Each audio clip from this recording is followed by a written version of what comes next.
এই মন্দিরে যারাই ঢুকে সবাই জুতা খুলে ঢুকতে হয়। এই যে এখানে জুতা রাখার জায়গা আছে, আবার বের হওয়ার সময় ঠিক সুন্দর করে বের হয়ে জুতা পরে তারপরে তারা এখান থেকে বের হয়। আমি ভিতর আর যাইনি, কারণ এই কুসংস্কার আমি বিশ্বাস করি না। এই যে বৃদ্ধ মহিলা জুতা পরবে এখন, আহারে কি কষ্ট, জুতা পরতেছে। প্রত্যেকটা দেশে এমন ধরনের কিছু সাংস্কৃতিক নিয়মকানুন থাকে যারা তারা মেনে চলে,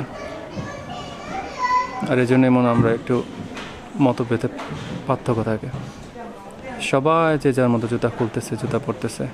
অবশ্যই মন্দিরে ঢোকার সময় জুতা খুলে ঢুকতে হয়।